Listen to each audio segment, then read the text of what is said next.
14 বছরের মেয়েরা ওপেনে প্রেম করছে, পার্কে ঘুরে বেড়াচ্ছে, কারো মাথা ব্যথা নাই, কারো কোনো মাথা ব্যথা নাই।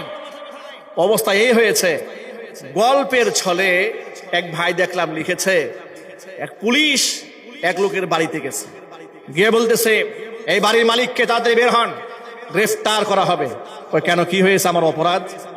অপরাধ হচ্ছে আপনি আপনার বাল্য মেয়েকে বিবাহ দিয়ে অন্যায় করেছেন, আপনার তো অ্যারেস্ট করতে হবে, আপনাকে গ্রেফতারি পরোয়ানা জারি হয়ে গেছে। ইনি বলেন না, আমি তো আমার মেয়েকে বিবাহ দেই নাই। তাহলে যে আপনার ঘরে আপনার মেয়ে যে ছেলেটার সাথে থাকছে সে কে? সে তো আমার মেয়ের বয়ফ্রেন্ড। তাহলে কোনো অসুবিধা নাই। এই হচ্ছে আমাদের রাষ্ট্রের আইন। বয়ফ্রেন্ড নিয়ে রাত কাটা কোনো অসুবিধা নাই, লিভ টুগেদার করুক, তাতেও সমস্যা নাই। কিন্তু আপনি বিবাহ করে হারাম থেকে বাঁচবেন, ব্যভিচার থেকে বাঁচবেন, জেনা থেকে বাঁচবেন, আপনার জন্য বাধা হয়ে দাঁড়াবে। খোদার কসম, এগুলা রাষ্ট্রের শত্রু, ধর্মের শত্রু, এদেশের মানুষের চরিত্রের শত্রু করে, ঠিক নেবে ঠিক।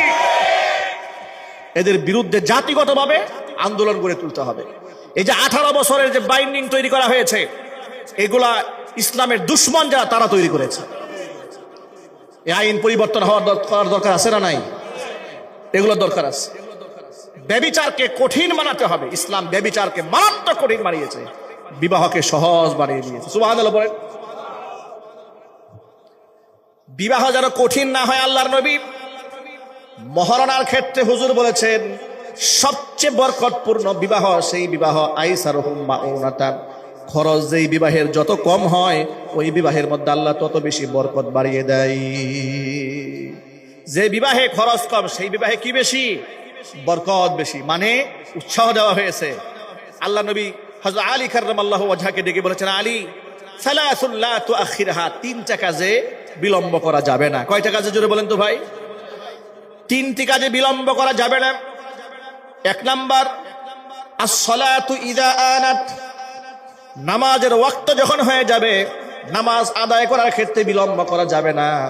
এটা মনে করা যাবে না যোহর তো মাত্র শুরু হয়েছে, লম্বা সময় আছে, একটু পরে করতে করতে নামাজের ওয়াক্তটা কাজা হয়ে যাবে। ঠিক কিনা বলেন? 2 নাম্বার ওয়াল জানাজাতু ইযা হাদারাত, জানাজা হাজির হয়েছে, লম্বা লম্বা ভাষণ দিয়ে টাইম লস করা যাবে না, তাড়াতাড়ি জানাজা পড়ে একটা কবরে মাদফন করে দিতে হবে। 3 নাম্বার ওয়াল আইয়িমু ইযা ওয়াজাদতা লাহা কুফুয়ান, বিবাহের উপযুক্ত ছেলে মেয়ের জন্য পাত্র পাত্রী যদি পেয়ে যাও, খবরদার বিলম্ব করবে না।